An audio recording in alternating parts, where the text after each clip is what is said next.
Hola a todos, en esta instancia vamos a hablar de la anatomía del oído y de la vía auditiva.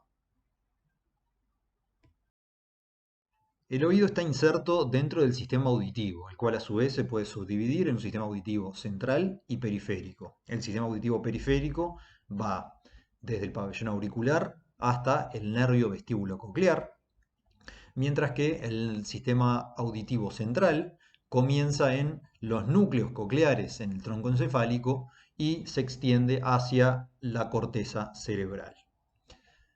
En esta instancia nos vamos a enfocar fundamentalmente en la anatomía del oído, de sus tres componentes, oído externo, oído medio y oído interno, dando una breve reseña, ya que esto va a ser profundizado seguramente en el curso de neurobiología, de la vía auditiva ascendente y descendente.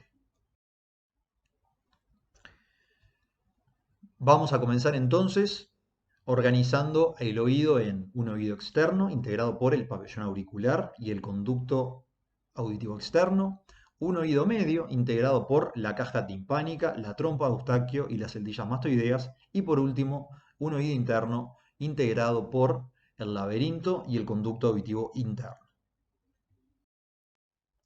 Antes de comenzar a hablar de la anatomía del oído, debemos conocer algunas nociones básicas sobre su sustrato funcional, el sonido. Todo sonido puede ser caracterizado en función de su intensidad, es decir, el volumen al que escuchamos un determinado sonido. Esto es una medida de presión por superficie y se mide en decibeles. Su tono, es decir, la frecuencia a la que oscila la onda sonora, medida en hertz, y tiene que ver con qué tan agudo o qué tan grave es el sonido que estamos escuchando. El timbre del sonido tiene que ver con la cavidad donde éste resuena, ¿sí? Mientras que la duración es un parámetro esencial que nuestro sistema nervioso central utiliza para ubicar la fuente sonora dentro del espacio. Ahora bien, nuestro oído está adaptado para la audición en un medio aéreo. Estamos rodeados por aire y está comprobado que no escuchamos bien cuando estamos sumergidos debajo del agua. De hecho, el oído medio está lleno de aire y la cadena osicular trabaja en un medio aéreo. Ahora bien, dentro de nuestro oído interno tenemos un medio líquido, la endolinfa y la perilinfa. Y es por esta razón que el sonido que nosotros escuchamos tiene que ser de alguna forma amplificado para que el mismo pueda pasar de un medio menos denso como es el aire a un medio más denso como es el líquido del oído interno sin perder información, sin perder energía. El oído está enmarcado dentro del hueso temporal. En la imagen estamos observando un hueso temporal derecho, ¿sí? Donde se identifican algunos reperes clásicos, la apófisis mastoides, reper de superficie palpable a través de los tegumentos, la sutura temporoparietal, ¿sí? Que nos marca el inicio de la escama del hueso temporal que separa la cavidad craneal media del exocráneo, la apófisis cigomática, el hueso timpanal que le da sostén a el conducto auditivo y presta inserción además a la membrana timpánica. Y por supuesto, este orificio corresponde al conducto auditivo externo óseo. Vamos a comenzar por el oído externo, que como ya dijimos está integrado por el pabellón auricular y el conducto auditivo externo. El pabellón auricular es una estructura fibrocartilaginosa recubierta de piel. Esta piel está íntimamente adherida al fibrocartílago y es la vía de nutrición del fibrocartílago. Tiene como función recoger las ondas sonoras y dirigirlas hacia el CAE, es decir, funciona como una antena parabólica que genera la convergencia de las ondas sonoras y las dirige hacia el CAE. Los repliegues del pabellón auricular coinciden con las ondas sonoras y nos permite ubicar en la fuente sonora dentro de un plano fundamentalmente horizontal, que es sobre el que nos desplazamos. Al sonido que nosotros escuchamos, el pabellón auricular lo logra intensificar, lo logra amplificar a razón de aproximadamente 5 a 6 decibeles. Todo pabellón auricular consta de algunos componentes básicos. Identificamos el repliegue más externo, como el hélix. Inmediatamente por dentro tenemos el antihélix, el trago, que es un repliegue cartilaginoso, el antitrago, inmediatamente por detrás, y esta depresión que conduce hacia el conducto auditivo externo se denomina concha auricular. Toda esta estructura, como dijimos, es una estructura fibrocartilaginosa, con excepción del lóbulo de la oreja, que carece de cartílago y es simplemente dos capas de piel donde se interpone tejido adiposo. En las imágenes estamos observando preparados anatómicos de fibrocartílago de los pabellones auriculares realizados mediante una técnica de desecación con alcohol. Podemos observar que, si bien cada pabellón auricular presenta las estructuras básicas que acabamos de nombrar, el hélix, el antihélix, trago, antitrago y concha auricular, vemos que cada uno presenta pequeñas diferencias que lo hacen único.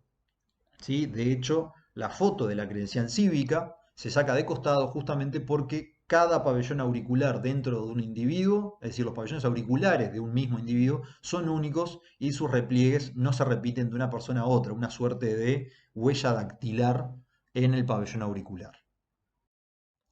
En estas imágenes estamos observando lo que se conoce clínicamente como oreja de coliflor, oreja de rugbyista o oreja de boxeador. Como les comentaba anteriormente, el firocartílago, como ustedes ya saben, carece de vascularización propia, ¿sí? Por lo tanto depende de un íntimo contacto con la piel suprayacente. En casos de traumatismos repetidos, por ejemplo, como es el caso de las dos imágenes, ¿sí? Si se forma un espacio entre la piel y el firocartílago, como puede ser un hematoma a nivel subcutáneo, el firocartílago empieza a sufrir y si el hematoma no se drena a tiempo, el firocartílago empieza a sufrir procesos de isquemia y posteriormente necrosis, llevando a un colapso de la estructura cartilaginosa del pabellón auricular. Pasamos ahora al conducto auditivo externo. El conducto auditivo externo consta de dos sectores. Un sector externo que corresponde a un tercio de su longitud, que es el conducto auditivo externo cartilaginoso, y los dos tercios restantes corresponden al conducto auditivo óseo, dado por el hueso timpanal. El conducto cartilaginoso está dotado en su piel de pelos que funcionan como una primera barrera de defensa frente al ingreso de micro o macropartículas y además de glándulas sebáceas productoras del cerumen que naturalmente tenemos a nivel del conducto auricular. Al conducto auditivo no hay que limpiarlo, hay que dejarlo tranquilo, ¿sí? Ya que el mismo tiene un proceso de autolimpieza. ¿Qué quiere decir esto? Que la piel naturalmente migra desde los sectores más internos del conducto auditivo hacia afuera, barriendo los detritos celulares y barriendo el cerumen, en la mayoría de los casos, hacia el conducto auditivo. Las funciones del conducto auditivo son obviamente la conducción del sonido desde el pabellón hasta la membrana timpánica. Su resonancia coincide con la voz hablada y amplifica el sonido que recibe del pabellón auricular a razón de aproximadamente 1 o 2 decibeles. El conducto auditivo es la vía de acceso clínica tanto para la membrana timpánica como para el oído medio. Debemos recordar siempre que el conducto auditivo no es rectilíneo, sino que presenta ciertas curvaturas que debemos rectificar al momento de realizar una otoscopía, maniobra que se ilustra en la imagen de la izquierda. En el adulto se debe rectificar el conducto tironeando de forma suave del pabellón auricular hacia atrás y hacia arriba, mientras que en el niño se debe traccionar hacia posterior y hacia abajo. De esta forma alineamos el conducto auditivo con la membrana timpánica, logrando una mejor visualización de la misma. Y estos son algunos elementos que no podemos encontrar al momento de realizar una otoscopía. Esto es un hallazgo más que clásico, esto corresponde a un tapón de cerumen, ¿sí? Que al momento de diagnosticarlo, en general, preparando el tapón de cerumen días previos con agua oxigenada, uno concurre después a la consulta en Policlínica de Otorrinolaringología, donde se realiza un lavado con agua tibia a presión para la extracción del mismo. También nos encontramos a veces con cuerpos extraños, animados e inanimados, en este caso insectos. ¿Sí? Los insectos pequeños de cualquier índole suelen verse atraídos por el oído, siendo esta una cavidad oscura, húmeda, sobre todo en épocas cálidas del año donde uno tiende a dormir con la ventana abierta, pudiendo ingresar pequeños insectos al conducto auditivo. Cuerpos extraños inanimados, ¿sí? Clásicos, perlitas de caravana. Los cuerpos extraños inanimados obviamente abundan sobre todo en la edad pediátrica. Pasamos ahora al estudio del oído medio. El oído medio consta de tres porciones: la caja timpánica, la trompa de Eustaquio y las cavidades mastoideas. Desde el punto de vista clínico, se lo debe razonar como un quinto seno paranasal, ya que estamos hablando de una sucesión de cavidades llenas de aire, anexas al aparato respiratorio alto, recubierta por una mucosa de tipo respiratorio modificado. Es así que cuando tenemos una virosis respiratoria alta, una rinosinusitis, habitualmente el oído medio también se ve comprometido, se nos tapa el oído. ¿Sí? Esto es la reacción de la inflamación de la mucosa, tanto de la trompa de Eustaquio, pero también de las celdillas mastoideas y de la caja timpánica en respuesta a esta infección. La otitis media aguda sería el equivalente de la sinusitis de los senos paranasales. Desde el punto de vista arquitectural, podemos hablar de dos grandes ejes del hueso temporal que comprometen al oído. Por un lado tenemos el eje neumático, que como se ve en azul, el eje neumático tiene dirección groseramente antero-posterior, partiendo desde el orificio timpánico de la trompa de Eustaquio, oído medio y celdillas mastoideas. Esto representa una línea débil dentro de la arquitectura ósea del hueso temporal, y es sobre esta línea donde se producen la mayoría de las fracturas de hueso temporal secundarias a un traumatismo de cráneo. Por otro lado, tenemos un eje groseramente transversal, denominado eje sensorial, que como vemos atraviesa el conducto auditivo interno, el laberinto y el conducto auditivo externo. Este eje sensorial, si se viera comprometido por una fractura, podría intersectar y podría estar afectando tanto la audición como el equilibrio, así como también el nervio facial y por ende la motilidad de la micara correspondiente. Empezamos por la caja timpánica. La caja timpánica es verdaderamente una región anatómica con un continente y un contenido. Se la debe pensar, tal cual lo dice su nombre, como una caja, con una pared anterior, una pared posterior, lateral, medial, un piso y un techo. Como dijimos, esto corresponde al continente. Mientras que por otro lado tenemos el contenido de la caja timpánica, que es la cadena osicular, el martillo, el yunque y el estribo, en ese orden. Está recubierta, como ya dijimos, por una mucosa de tipo respiratorio modificado que tapiza todas sus paredes.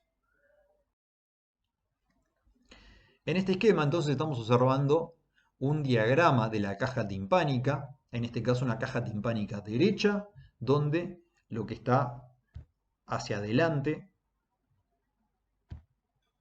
se ubica a este nivel, o sea, esta es la pared anterior, esto es posterior, esto es superior, esto es inferior y por supuesto falta la pared lateral de la caja timpánica que debió extraerse para poder lograr una visión hacia la caja mismo, ¿sí? En el fondo lo que observamos es la pared interna de la caja timpánica que corresponde o se corresponde con estructuras pertenecientes en parte al oído interno.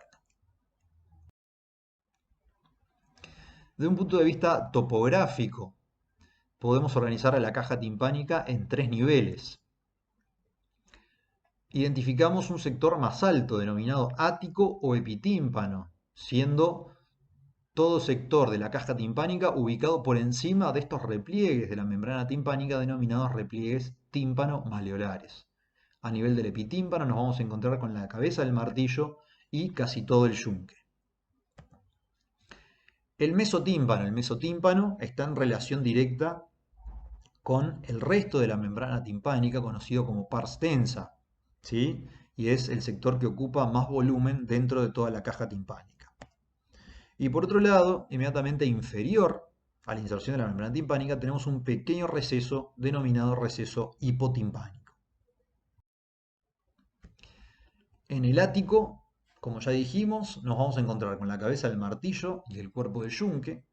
Y además es importante destacar que a nivel atical tenemos la comunicación entre el antro mastoideo, que ya lo vamos a definir como la celdilla mastoidea más constante y más voluminosa, a través de una pequeña comunicación denominada aditus ad antrum.